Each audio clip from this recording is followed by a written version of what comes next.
Live. Live. It's alive.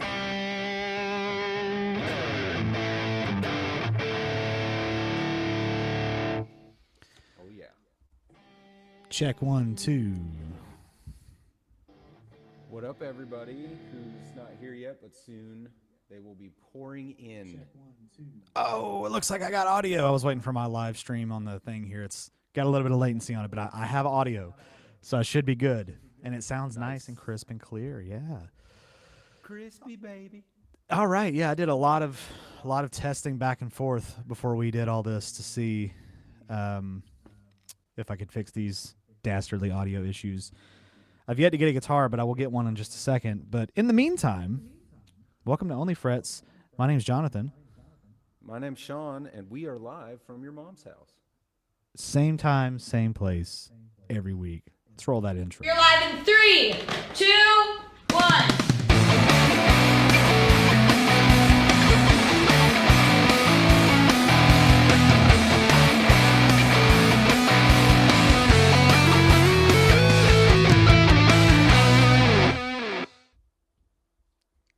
And there we go. I'm back, I think. Yep, same. Got Jimmy and 2 Yards in the chat over here with me. Welcome, fellas. 2 Yards is on a song release bender at the moment. So 2 Yards, do the world a favor. Drop your links in the chat so everybody can go check out what you've been cooking. Jonathan, Sweet. What do you got there, sir? Well, I've got some bad news, folks.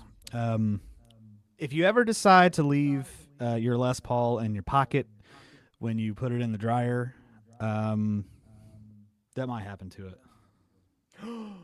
It's a baby. It's a baby. It's a peewee. To go along, I know you said you have a VWee, or you had. I don't know if you still have one or not. Oh, I should get it out. You should. But yeah, this one, eagle-eyed viewers will probably know that this is not a stock peewee, which is the only reason that I have it. So somebody got crafty and put in a Seymour Duncan Fat Cat P90 there. I think they changed the wraparound bridge so it's a lightning bar. If not, I mean, it's fine. And then they've got Gibson Deluxe tuners on this bad boy. Can you believe that? I know, like somebody fully spec'd this thing out. Like it's like the parts alone. I mean, it was like a no-brainer, you know. 180 shipped. 180. Yeah, 180. So I'm like, well, God, the pickup itself and then the tuners. I mean, see, if I was a scumbag, I would be stripping this of parts, putting something shitty on it, and then sending it back. But I'm not going to do that because this thing actually is really, really cool. Let me see if I can't get. See if I can get a clean tone on here. I'm going to see if. There we go.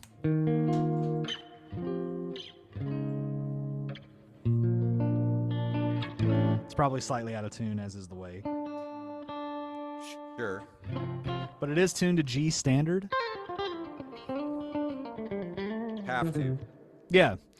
I'm going to try to get it to where I can do standard tuning. Just put some, like, something crazy on it, like 13s or something. But, I mean, like, this high fret, like...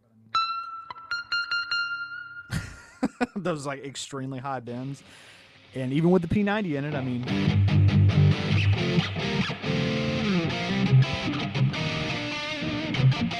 It's a little hard to play just because it's so small,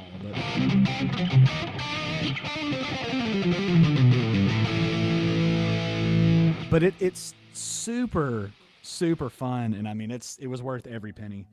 I've always wanted to check one of these out, and like the fretboard's in really good shape.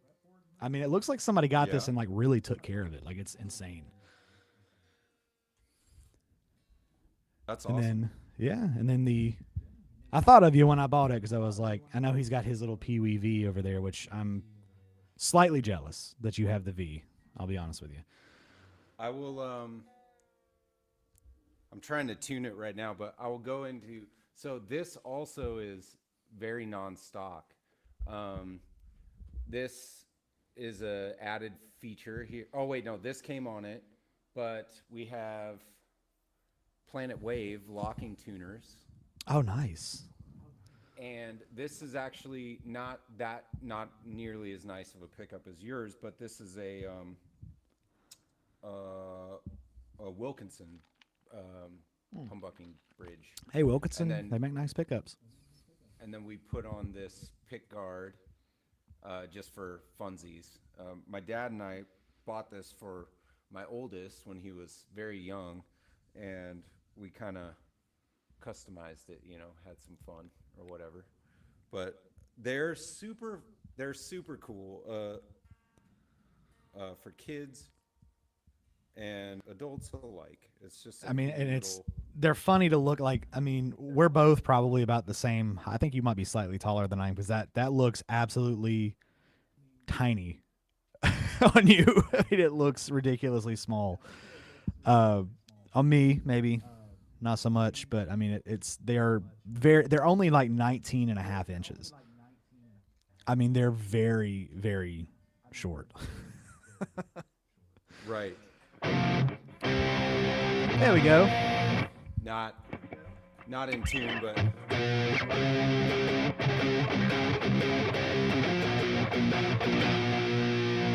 mean, it's just as fun as anything else. Yeah, it sounds. I was gonna say it sounds like maybe you're a little off, but it's understandable. And of course, I'm running everything through the. I'm not used the Pocket Master in a little while. I'll be honest with you, but I got some new models in there from Tone 3000, and they all sound great. Yeah, the full rigs, and they're like a Mesa and an Engel Fireball and a Roland Jazz Chorus. I mean, they all sound fantastic. I found some blackface twin reverbs that were customized for loading them into Neural Amp Modeler, and then there were ones that they made specifically for the Pocket Master and the Hot One, whatever, the Hotone stuff. So I mean, it was kind of cool how they thought about kind of every angle of it. So right. yeah. I'm hearing my vocals are low. 2 yards. Let me know how I am right now, if this is any better. I could probably concur that your vocals are just slightly too low. How are we can doing hear now? Is that better? It's a little better. All Probably right. go up a little bit more. Okay. I can go just a little more. Here we go. That's better. Oh my. There we go. Oh Yeah, my. again, y'all may know that I'm not using my pink mic because this one is phantom powered and it is much more high powered because I have the 48 volts going there. Mark Spurgeon's in my chat. Right. Howdy everyone, he says. All like 3 of us here. Cricket. Howdy back to you. We got Timothy Richards as well, and Mark has spammed both our chats, which we appreciate. Yeah, nice. Always appreciate He's probably that. dropping likes on both channels as well, which I would encourage everyone to go ahead and do for us. I really wish it was like TikTok where you can get on there and like just do like that and it just sends all the hearts because I'd be on there like the entire hour. Y'all need to just click or tap or wherever you're watching this. Make sure you do that. Now, so going off into our tangent, I hope everybody's kind of enjoying what we've been doing where we just kind of pull up news articles and just talk about them because I think that's a great way to get topics going and everything. I'm going to start with this one just because it ties in, and we always seem to find a good segue. Ties in with the guitars that we have here, so I'm going to go ahead and put it on the screen share. And that is Hello Kitty is back. Hello Kitty is back. They have these little Loog guitars, the one little 3-string type deals. Yep. They look really cool. When I first saw this picture here, I was thinking, oh man, they have a Hello Kitty like bass, one of the little single pickup basses, and I was like, I'm gonna get that, but it's not a bass. That would have been cool. But the Loog is awesome right now. They have a Fender that they did with the Fender shop. They have two Fenders, Strat and Telly, 2 Gibsons, SG and Les Paul, and in 3-string. And now they got this Hello Kitty. They have a Beatles one that they did with like a bunch of Beatles stickers and stuff because the owner is like a huge Beatles fan. I fell in love with that company like 5 years ago. I bought my son a even smaller guitar than this, the 3-string acoustic Loog, and I have a bunch of videos of him singing songs and playing on it and stuff like that. And It's a very cool company. So I'm not surprised they decided to do a Hello Kitty thing because that is kind of all the rage. Right. 229 and 149. So I guess 229 is the electric, 149 is the acoustic. So they do have the acoustic here. Kind of what he was saying with all the stickers on it. It's got a bunch of Hello Kitty stuff on it. Me personally, I think they're kind of neat. I've always kind of looked at Lug as like, yeah, it's cool. Maybe on par with these, how they're just kind of gimmicky to a degree. Like, oh, we have these small little toy looking things, But I don't know how serious of a instrument it is. I mean, it's only got 3 strings on it, so I mean, you have your limitations again, much like you have on the Pee-wees that we have here. But I mean, I don't know. I think it's kind of cool, and I know that on Fender's website, I think they have restocked. Oh my God! Hold on, I'm opening this article here too. Listen, it's all for fun, right? Lug also worked with Gibson. I don't know how old this is. Oh yeah, September. So a little while back. Yeah, a 3-string Les Paul and SG Junior. Yep, that's what I was saying. They did the Fender one first, and then Gibson was like, I want in on that action, and they did a SG. If I wouldn't have gotten my oldest his Epiphone power players already, I would have been buying him one of those Lug electrics, the Gibson ones, because they're awesome. Man, yeah, because the SG Junior, man, most people might know I have a really soft spot in my heart for the SG Junior. I've got one over there. It's one of my favorite guitars. That's cool. Yeah, they're super cool, dude. Mark Spurgeon, I would encourage you to buy one of those for one of your grandbabies if they're ready for short scale instruments. Get them going on the love of guitar, Yeah, I think the Hello Kitty thing is like kind of the reason for it is not lost on me, but I'm not participating. Like, I don't really care about the Hello Kitty guitars. But I think it's cool that there's something kind of just, it's like we were talking about with pedals the other day. It's like kind of like Pokemon for guitar, right? Like, it's just fun. Yeah. It's okay to just do things that are fun and kind of quirky, and I think it's awesome. Yeah, and I mean, okay, so there's this one guy that was on TikTok, and his whole thing was he played Cliffs of Dover in different keys. Like, that was his whole thing. He would play Cliffs of Dover in all kinds of different ways. Which I'm like, look, if it gets you views and it makes you money, do what you got to do. And it was interesting to watch. But he always played this. It was a white, like, Strat with the Hello Kitty pickguard. And I thought that looked so cool. And Fender actually have one now, or Squire or whatever. They have one. It's like $549, which I'm like, is a little overpriced. I get they're paying for the whole nostalgia thing, and because the original version of the Hello Kitty goes for like what, $700-800 sometimes. I've seen them up as high as $1,000. And I'm just like, it's a Squire like Affinity with a Hello Kitty pickguard on it. Like, come on. But as memes go, that's just how things work. So, let's see. Well, we're just kind of browse through here. Oh yeah, Slayer. Slayer says they're going to be playing again in 2026, which nice. That to me that kind of sounds like another band that has many times said we're done, and then they end up coming back because I guess money, and that is Kiss. R.I.P. Ace. That was kind of a shock to see. And R.I.P. To the best musician in that band, hands down. Hands down. I mean, I hate to say it, but like without that guy, Kiss never exists in any kind of. Like, he's a good guitar player, Right. And well. Oh, we lost him. Oh, he's back. And we lost him again. I'm back. You there? Connectivity. Jonathan, you there? Yeah, I'm here. Hello. Oh. Maybe. He's back. Hey, I'm back. He's back. There you go. Yeah, I had that happen yeah, earlier. I don't know what's going on with that, but yeah, definitely that was a weird one to get there. I got somebody that Cincy Piper in my chat. I think it's how I say it. Nice. Hello. Will a Slayer concert cost more than a Rush concert? 2025 problems. No. You know what? I wouldn't doubt it because the cheapest tickets that I could find for Rush, because they're coming to Atlanta at some point in time, was like $500.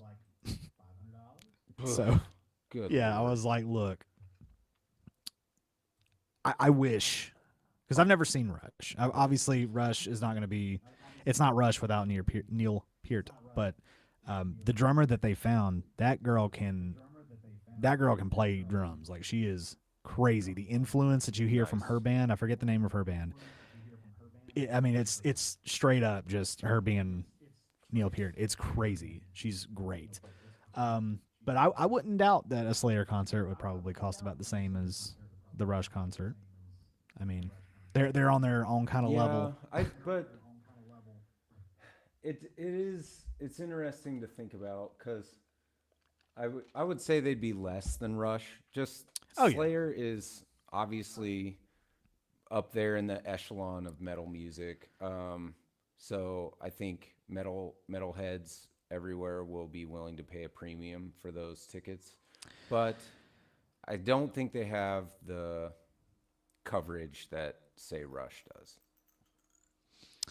Yeah, to some degree, I think that's probably true. But yeah, Slayer for sure. That's one that I didn't see coming. Because I think since they kind of stopped, they've been pretty. I mean, except for Kerry King, I think Kerry King stayed pretty active. But I mean, the rest of the members have been like kind of on the down low, enjoying their retirement kind of thing. So I have no doubt in my mind that Kerry King, because he's still doing stuff. I think he's releasing solo stuff, but maybe he's playing with another band. I don't know. Y'all can let me know. Maybe he's the one that kind of got them on there saying, hey, we need to go back out and play this festival or whatever it is. And then I got another comment here. $500, let the weeping begin. Maybe I should become a closet Slayer fan. I did see that Abercrombie and Fitch now sells Slayer t-shirts. What? So now I don't want to wear what? Hold on. Well, Old Navy has all kinds of band T-shirts. They have AC/DC and they have Jimi Hendrix, and down the line they have T-shirts for Metallica. Target sells the "And Justice for All" shirt that I've worn a few times. That thing was from Target. So okay, I was gonna say it's probably just one of those like default. Yeah. I was gonna say it's probably one because I was gonna look and see like, do they have like a Slayer line up there? I was about to say, dude, like that's. Okay, I was about to say just like your general Walmart like kind of good shirt. Okay.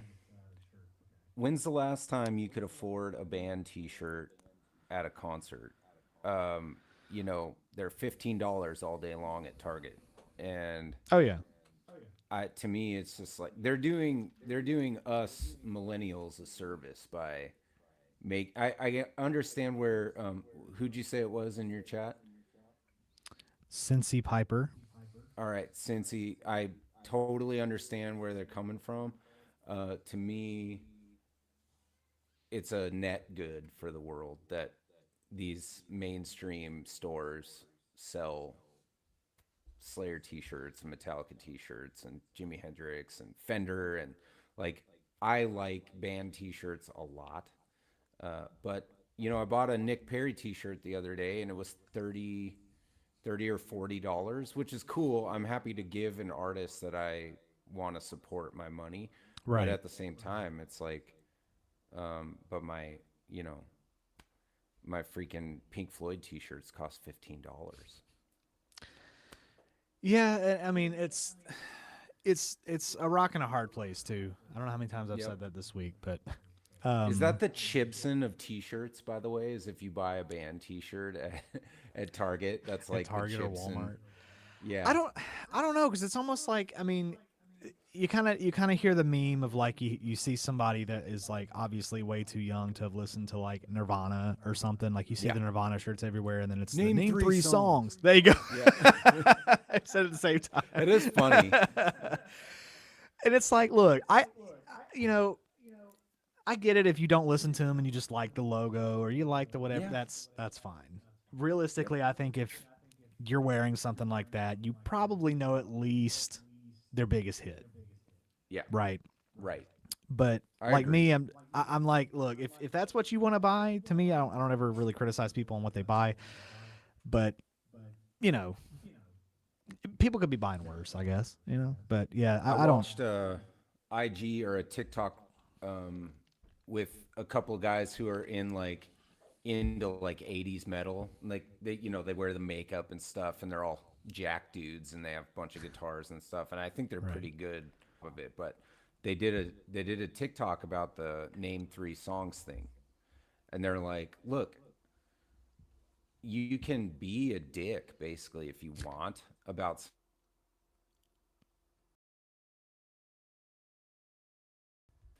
You could be a dick if you want to about somebody wearing a band t-shirt who's too young to like know the band. Or you could just say, dude, sick t-shirt, bro. And like go on about your day. Which is the way that it should be, if we're being honest here. But Do you even know about Pink Floyd? It's like, no, who cares, dude?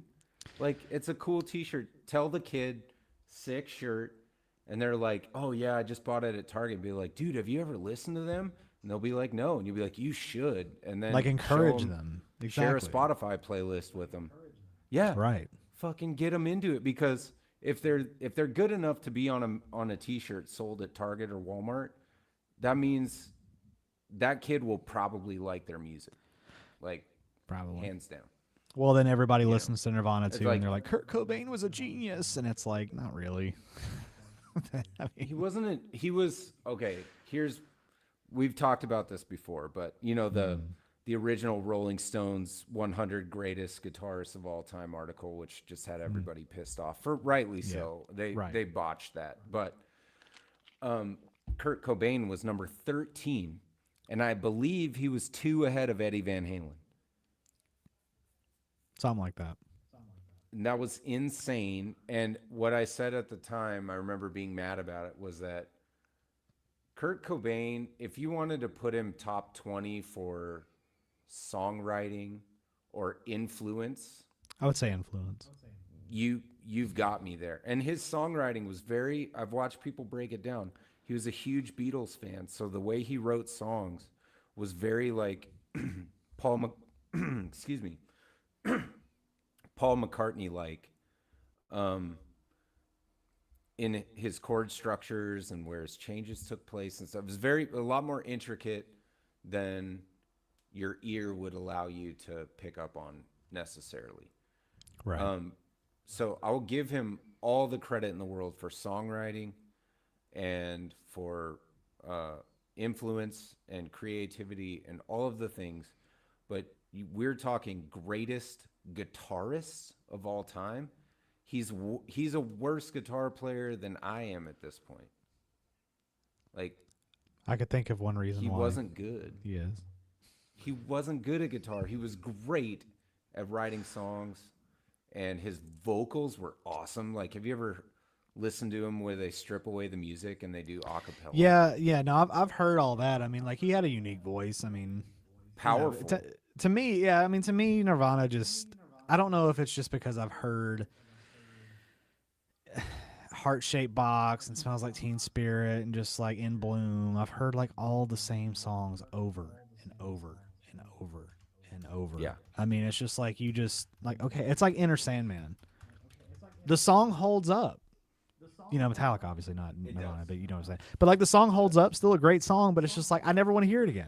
I could go the rest of my life and probably the rest of another life and not hear Enter Sandman one more time and be perfectly okay with it because I've heard it so much. Right. Does that necessarily deter me from the other stuff that Metallica has done? Because it's No. in here now. Yeah. Yeah. And sorry, we're on delay too, so if sidebar, you say my something and I kids- respond, we're on delay a little bit. Yeah, I don't know what's going on with the internet today. Who knows? Another day, another problem. But yeah. So My kids are huge on Death Magnetic, the Metallica album. really, Like, I got my 7-year-old in the back of the car just singing, "The Day That Never Comes" and stuff like Right. that. Like they like Metallica a lot, which is awesome. huh? That's cool. That's really cool, though.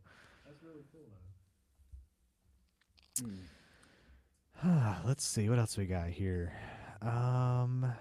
Jared James Nichols has a new single. We talked about that briefly. Yes. Called Ghost. I've not heard it yet. I literally just found out about this like all of 30 minutes ago when we were getting ready to start this live. It's probably a video here. I'm not going to play it on here, obviously, but let me screen share again. There we go. Jared James Nichols, this is Premier Guitar, releases a new single, Ghost. His first new music since recently signing with Frontiers Music SRL. Now, why am I talking about this? If you don't know who Jared James Nichols is, you're missing out. The dude is a monster, not just guitar player, but the dude is jacked. He is a tank. Huge inspiration. It makes me want to go pump some iron and play his music. I mean, the dude is just so cool all around. The one thing that I will say that I disagreed with him on was the fact that he cut his magnificent mane a little bit shorter. I was like, look, Yeah, you know, that was hard times. that was hard times. But you know what? Hey, it didn't change anything else otherwise. He'll be on tour, it looks like, in a European tour and a UK show, Valencia, Spain, and London, and all kinds of Have stuff. you So I'll have to seen check him that live out. yet, Jonathan? I have not seen him live. The one time, I think I've told this story. The one time that I was gonna go meet him was right after I bought my Blues Power Les Paul, and then me and the wife took a day trip. Well, it was a 2-day trip up to, I forget where it was at. It was in Tennessee. I don't think it was Nashville. It might have been Nashville, right around that area. We were going to go to a Sam Ash up there, before Sam Ash closed, and he was going to do a meet and greet and all that other kind of stuff, and I was going to go up there and have him sign the guitar and do all this other kind of stuff. But naturally, my luck, a tornado hit up there and knocked out power to that area. Not even to where we were staying at. The area we were at, Right. he was right up the road, and it knocked out power up there. And, he had posted like, oh, a tornado hit, so we're going to cancel it and reschedule it or whatever, and they never rescheduled it. So that was my chance to go meet an idol of mine. It just didn't happen, so. And now the man's too busy because he's big and famous now, so. Yeah. Maybe when he releases that's what another happens. signature model. Crossing fingers it's Old Red, because if he releases an Old Red signature, it's mine. It's mine. That's one of my favorite guitars of his. Yep. But the story behind That's that a one, I don't cool. think That's he a will. really cool guitar. Yeah, I don't think he ever will, though. That's why I was saying in the pre-chat that he would very much approve of your Les Paul purchase, because it's basically exactly to spec of Old Red. Yeah. And you know what? I think, if I remember correctly, because the red one is like they just painted over the original finish. I think it was a gold top refinish, beforehand.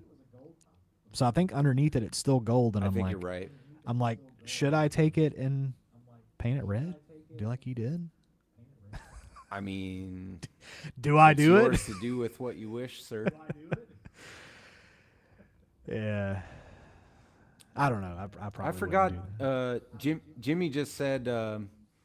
Jimmy Biter says Jared has been hanging out here in Bozeman lately at the local music shop, Music Villa. I forgot that Jimmy Biter is a Montana resident, and it's not that far from me. So maybe one of these days, Jimmy and I can link up. If I take a trip to Montana or something, that would be cool. Yeah, that'd be cool. Hang A out for couple of chats here. Cincy Piper. Oh, yeah, go ahead. Yeah, good points, fellas. May I ask if you guys hit it big, would you follow the same story arc as the Big Four?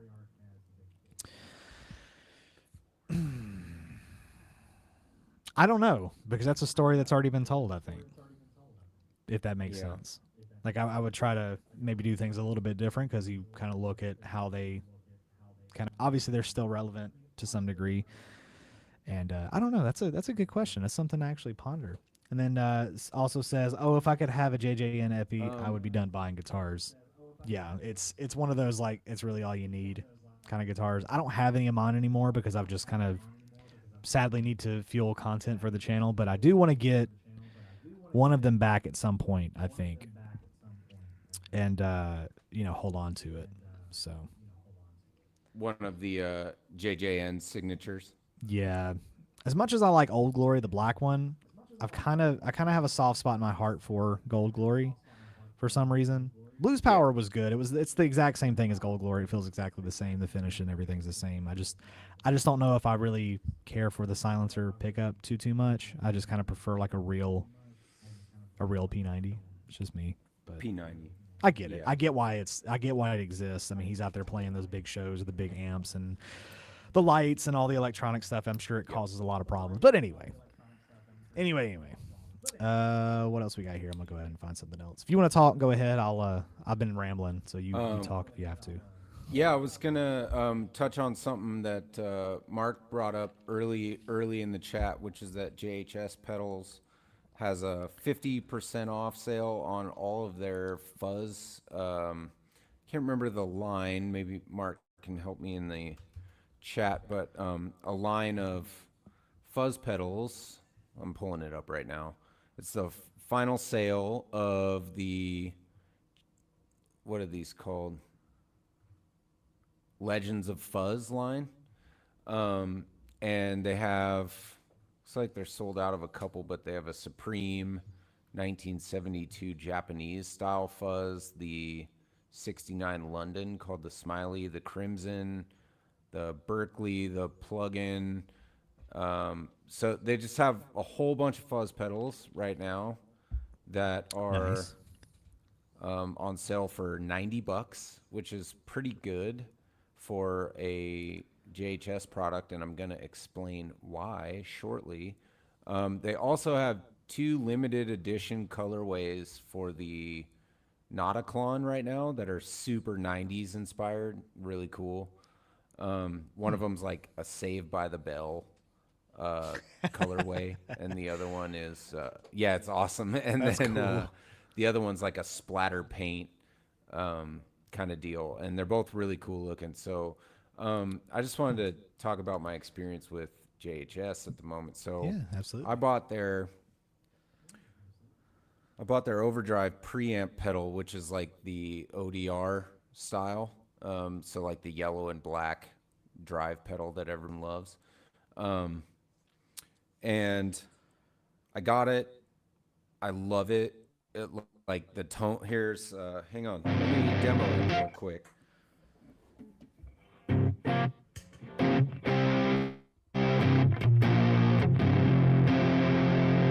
So it's just a nice like chewy. It Yeah. can go heavier than that. You can change the tone on it and like all that stuff. So it's really cool pedal. And during one of my live streams, the pedal just like cut out on me. It just stopped working. And I was like, okay, so, no big deal. I swapped it. And then I literally DM'd Jot because I didn't have my purchase receipt. I was like, I have the box. I have all this. I was like, but I don't have my purchase receipt or my order number. I was like, where do I? And he was like, oh yeah, man, just contact this person. I'll let them know ahead of time you're emailing them, and we'll get you out or whatever, a shipping label. And I sent it to them, and they fixed it within like, I would say the turnaround was like 1 week that I didn't have it, and they sent it back fixed. They told me I had constant communication with the techs, and they were like, here's what we found that's like wrong with it. We're just going to replace the foot switch and like, a couple other little things. Sent it back. Haven't had a problem since. It was essentially free of charge. They honored their warranty, even though this was a pedal that I bought on a similar 50% off sale. And so I didn't have to pay full price for the pedal. and I also didn't have to have all of the documentation that they typically want. They just took care of me, and so I'm like a huge fan of that company. For obviously, I was already a fan of JHS because of the YouTube stuff, and Josh is so funny and such a smart ass. But also, like, he really stands by his word, and you as a customer and all that Right. stuff. So just top notch customer service experience. If you want to buy a fuzz pedal right now, I would encourage anybody to check out that sale and buy one of theirs. Nice. Yeah, good to know. Yeah, JHS is. Yeah. I know we talked about the pedals, the pedal thing, towards the end of last week's broadcast here on YouTube. JHS is one of those that seems to be pretty consistent with quality and with. I think they're probably one of the most innovative pedal companies out there currently right now, because it seems like they're always kind of coming up with, some kind of twist on something. Maybe it's not like revolutionary or groundbreaking or any kind of way, but it's like their own twist, which can maybe kind of counteracts what I said last week, where it's like, oh, it's just a slightly fatter overdrive or whatever. But it's like they're consistent in doing it, and they're like trying to be like, how can we take this tremolo maybe and like make it something? Like, who would do that? Well, Josh Scott I mean, would. you're 100%, and you're right. Like, your fatigue of the same thing being recycled is real, but you can feel that and also respect a company for doing things, producing a similar product in a different way, or like affordability wise, they've got the Color Box 10 pedal, which is supposed to sound like a Neve direct line. So like, if you like the way that guitars are recorded direct through a Neve, this pedal is for you, kind of a thing. And that pedal costs $450. That's a lot for a guitar pedal. Right. But they also have the oil can delay, the reverb, their 3 series pedals, which are $99, which is like far more palatable for most people. So they haven't lost sight of anyone along the way. They're taking care of people who don't have unlimited funds, and they're also doing things like you've never seen a Neve in a box before. You know what I mean? Like, that is new. So you're right to say that, because they do innovate, but also you can go on there and buy any traditional style thing that you want at a cheap or fair price. So I really do. And then every once in a while they do these big blowout sales, which are just really helpful for people who love this shit but can't afford $450 pedals, Right. Yeah. So I think they're the best pedal company right now. I wouldn't even know of another pedal company that could stack up. I would agree with that. I do like the boutique builders, and the people that do one-off, limited runs and stuff. Those are cool. I really like this. Dang it! Why can't I remember the name? Interstellar Audio Machines. Really cool company. Another company that I just had a great customer service experience with when I was buying my Octafuzz. But on the whole, I mean, JHS is just crushing it, dude. Yeah. They're so good. Yeah, no, I would absolutely agree with you that they're probably the best pedal company around right now. I mean, and again, I've not played a JHS pedal, but I've heard many of other people that have played them and demoed them and all of their kind of stuff. So, I mean, I like what I hear. I do. I can't lie. I like what I hear. Yeah. Well, cool. Right. There's that. What else do we got here? I found something else. This was interesting. Everybody's favorite lawsuit to talk about on YouTube, the good old Dean versus Gibson thing. They're back in the news. Oh, I think, if this is recent, maybe. back in the news. Well, September 25th, about a month ago. I hadn't heard about this. I figured I'd talk about it. Judge orders Gibson's damages in Dean legal case upped from $1 to $168,000. So adding a little bit more to it. And again, this is like a month old. I'm behind on the times, but I don't. Maybe it's a good thing I don't follow news because then I get to talk about it here. But this is guitar.com. Obviously, if you have lived under a rock and not followed the drama that Guitar Max triumphantly covered for months at a time. So Dean was sued by Gibson for the Flying V and the Explorer body shape, saying that they're extremely similar, and having played both models from both brands, I can 100% affirm that yes, the Deans are very, very close, not just in looks, but if you get the right one, they play really well. I will just say that they do play really well if you get a good Dean. Yeah. So, well, actually, it says it infringed on the Flying V Explorer and SG because Dean did have like a SG kind of thing there. But Gibson only got $1 in damages, which I thought was just hilarious. But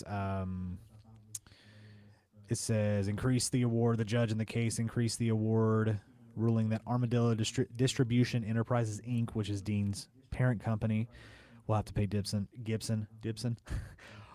just over $168,000 for the infringement, which is be taken in disgorgement of profits earned through infringement. So I'm guessing that $160,000 is coming out of any profits they made selling the V or X shape, I think is what they called their Explorer.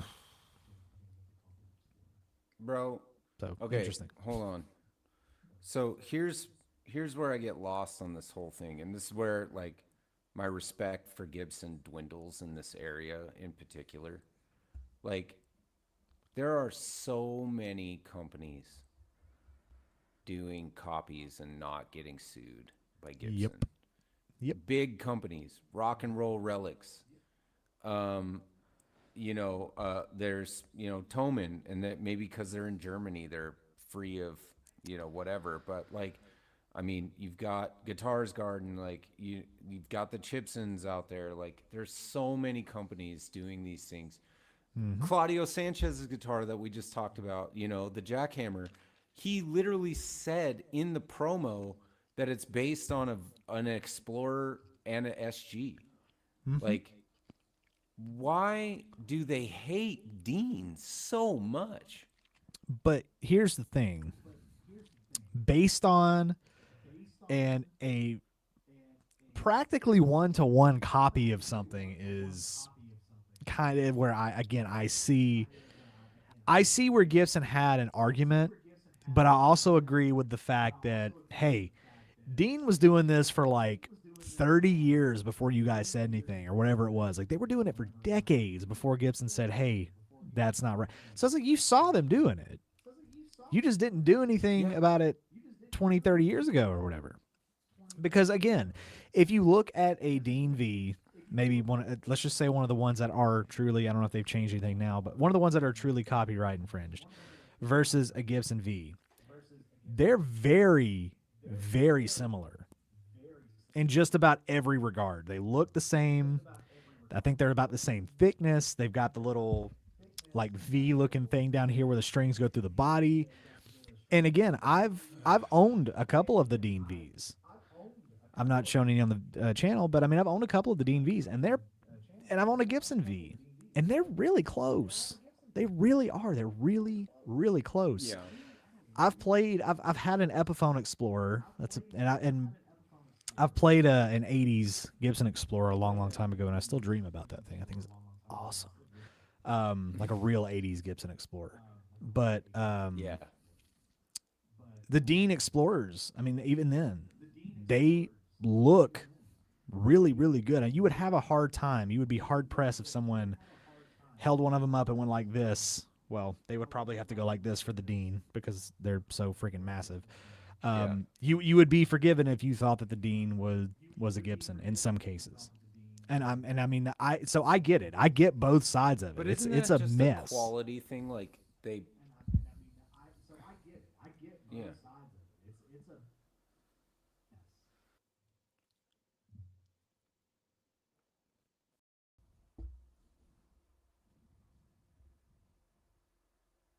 Hello. Still got me?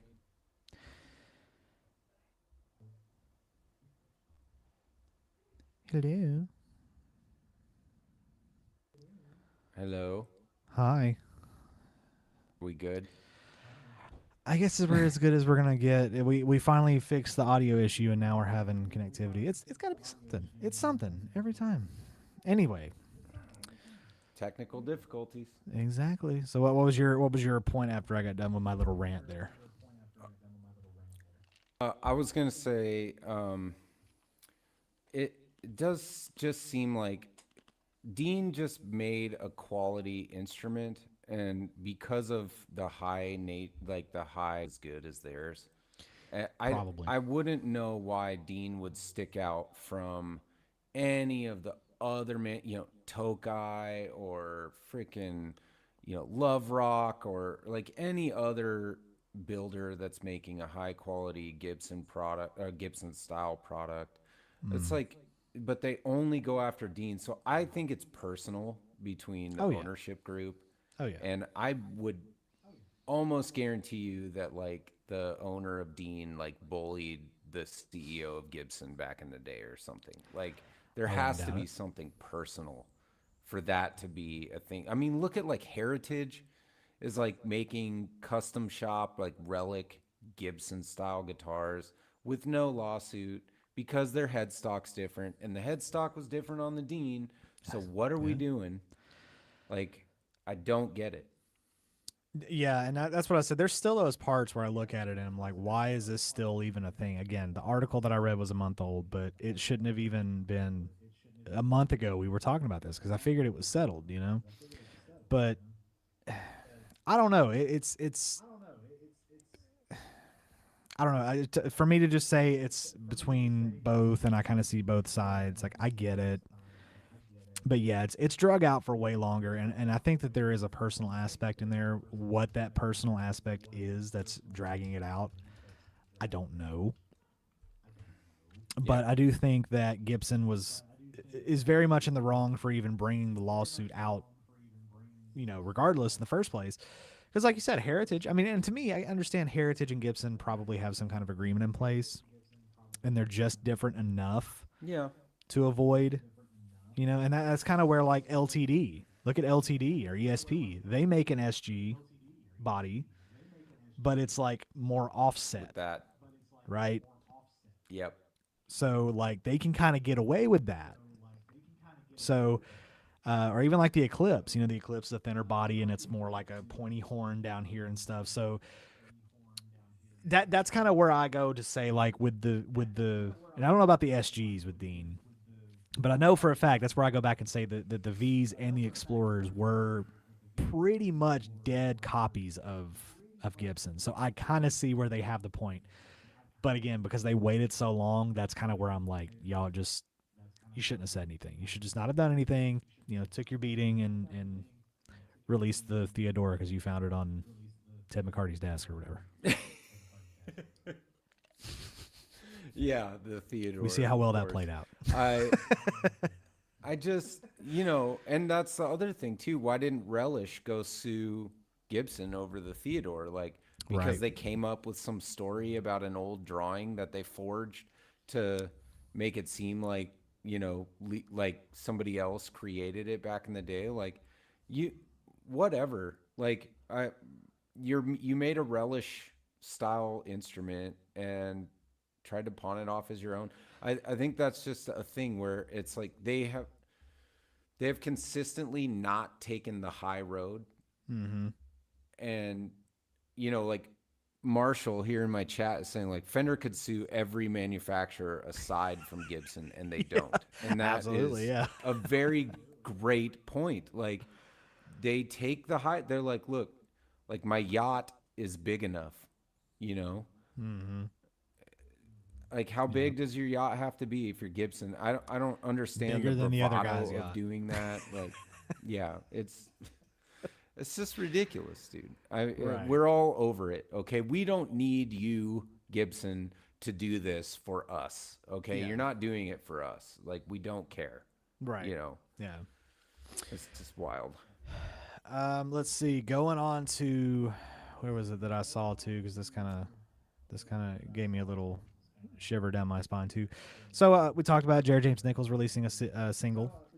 Premier Guitar. I'm blocking ads because I don't want to. Whatever. But anyway, so I don't know if you've ever heard of him, Mateus Asado. You ever heard of him? Yeah. Yeah, fantastic guitar player. If you've never heard of him, released his first single, or what was it? His first single from his first debut album, due in early 2026. Now, there are some bands where I get excited about albums, but I'm like, I saw this one, and I was like, that's gonna be like a whole other level, because Mateus Asado is in like my top 3, I would say, like best guitar players I've ever heard in my life. The dude has so much, like, if you want to talk about playing with feel, Mateus Asado is where I go to say that's about as feel as you can get. The dude is incredible. Yeah. Yeah, So that he's single- good. I think for me, some of these guitarists, you talk about like the Polyphias of the world, Mateus Asado, like some of these guys that I almost can't identify with what they're doing. And so it turns me away, where it's like, Right. it's so good that you're not even human at that point. It's like the polar opposite of you with Nirvana. You're like, I can play Smells Like Teen Spirit like anytime I want, Right. And so you like have a hard time respecting the echelon that guitarist has been elevated to. Mm-hmm.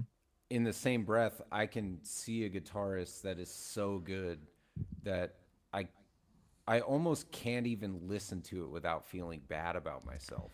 I get that. And so I get it. I just don't. Where, it's like even aspirationally, you can't listen to that music and think I could get to that level. Like Eddie Van Halen's like the top of the threshold for like music you could listen to and be like, maybe one day I could get there. And then everybody above him in caliber, which there are some, like Mateus, or, even you could say homeboy from Polyphia, I can't remember his, Tim Henson. Yeah, Tim Henson. Like, you could say are better technically than Eddie, and still, like, for some reason, when I listen to it, I'm just there's like, just no fuck. feel. Like, That's what everybody says. But yeah, no, it's, I get that, because they're, how would I say it? So yes, I agree with you with when you hear something that's just so good that you know it's good. You know it's good. Right. Like, objectively it's good. But you can't listen to it because it's one of those things, like when I hear, Mateus Asado, I literally will, like, if I'm holding a guitar, I would look at it and just be like, I'm done. I'm done. Like, I will never be able to do that. yeah. Literally, it's one of those things, and it's a bittersweet feeling, because it's like, my God, this music is beautiful, but it's like, I can play, and I just not like that.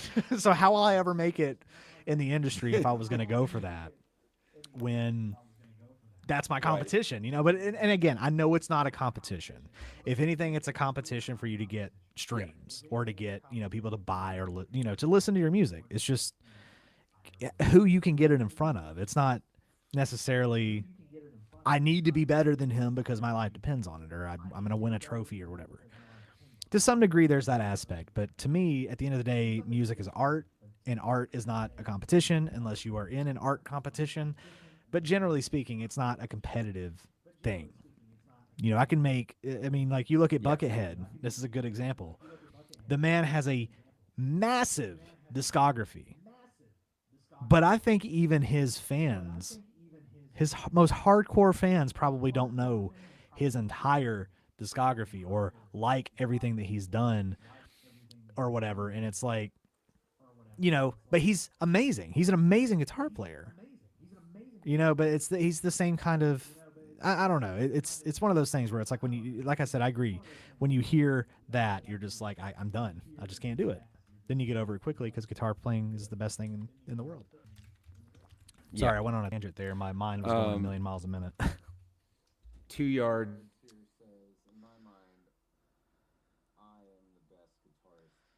writer I've ever experienced, which is And true. you are. I mean, you I do agree. have to have some type of enough confidence in yourself to not quit when you hear somebody that good. Oh, are we back? Yes. All Hello.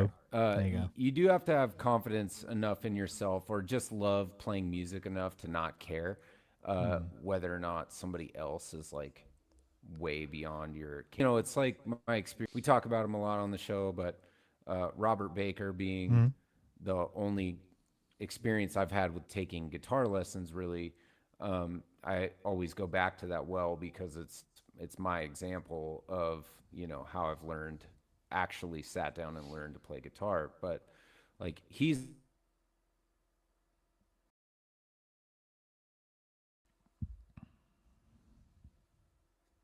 You there?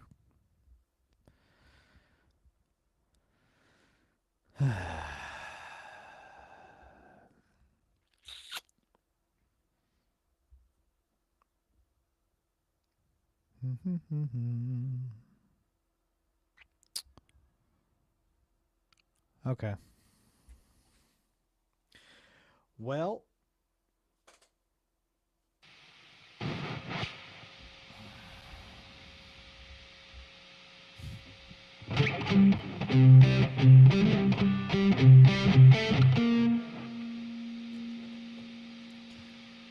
there you are.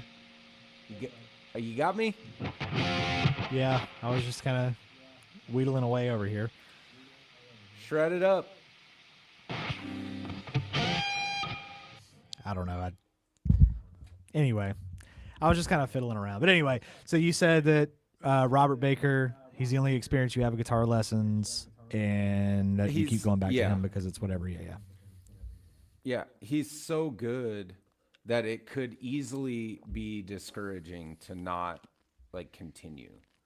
Right. But you have to have some resolve in what you love doing so that you don't get discouraged by somebody else's capability. And so that's where I appreciate about you, where you're like, you listen to this music and you're like, damn, that's so good. And you just can love it for what it is, Yeah. Yeah, it's and with lessons, I think that's a whole other thing, because when they're showing you something that you're supposed to be able to do and then you just can't do it, it's just like, yeah, it can be discouraging. I get it. I totally get it. I got a couple more comments over here from Cincy Piper. Holdsworth, is it Jim Hall? Pat Martino. I'm assuming when you say Holdsworth, is that Alan's Holdsworth you're thinking of, maybe? Talking about some other guitar players. Other than Holdsworth, he's the only one that I've ever really heard his name. I don't think I've ever heard any of the other guitar players, but I will have to check them out. I'm always on the lookout for the next kind of big thing in guitar. And then Amen to Art is not a competition. Thank you. Most folks just jibber jab about guitar and don't spend the wee hours in the shed. Yes. True. That's kind of, I mean, like, I like to talk about the guitar just as much as I like to play. I like to geek out on it sometimes and whatever, but at the end of the day, that's what I'm here to do. Is if I'm sitting here reading an email, or I'm sitting here, on my lunch break at work or whatever, and I'm just like, no. Like, I'm not talking about it to myself, just like, oh yeah, this fretboard is really cool, and I think the tone it's like, I'm playing it, because that's what matters, not tone wood. Yeah, 100%. I mean, it's a lifestyle. When I did get that chance to like interview Robert, what he said, he's like, I am always playing guitar. I'm always talking about it. And his wife was like, his wife's name's Gabby, and she shoots a bunch of his videos and stuff. And she's like, sometimes you have to turn it off, Robert.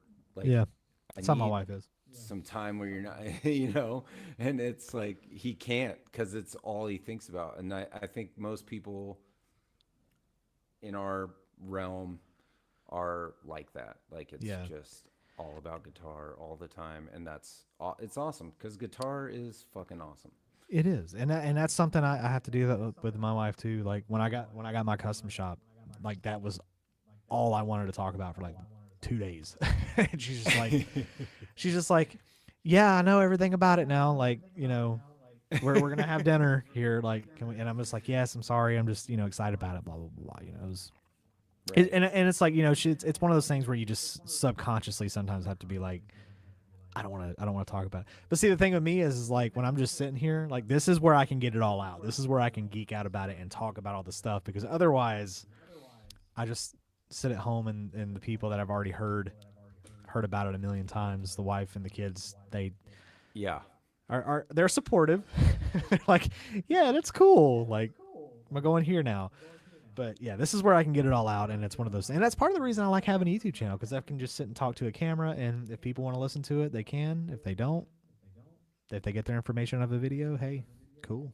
Yep. So Yeah, 100%. I mean, it definitely is a vehicle for our nerddom. yeah, When it comes to this beautiful instrument here. absolutely. Well, buddy, shall we sign off? Yeah, I guess I'll let the rest of my nerddom build up until next week, and then we can come back. But yeah, the Pee-wees made a feature today, so that was kind of cool. If I'm still in tune.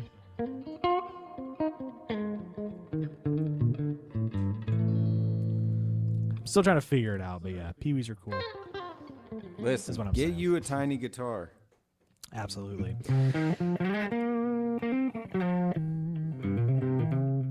And then we don't mean go get a Squire Mustang or a Fender Mustang. Like, yes, those are technically short scale, but I'm talking like go. Can we say go big or go home when we say get a small guitar? Is that counterintuitive? You know what I mean. You know what I mean. That's right. So, with that being said, thank you guys for tuning in. To everybody, Cincy Piper over here on my side, Mark Spurgeon for jumping in on here. I don't know if he hung around or not, but thank you for the engagement. I appreciate it. And yeah, you want to thank anybody on your side real quick? Yeah, shout out Jimmy, Zach, McDrama Bear, Timothy Richards, Yussi, Mikhail, 2 Yards. Much appreciate everybody's jumping into the conversation per usual. You make this podcast go. So Absolutely. thank y'all very Otherwise, much. we're talking to each other, and that's no fun. Well, it's fun. It's fun, I just- know. Yeah.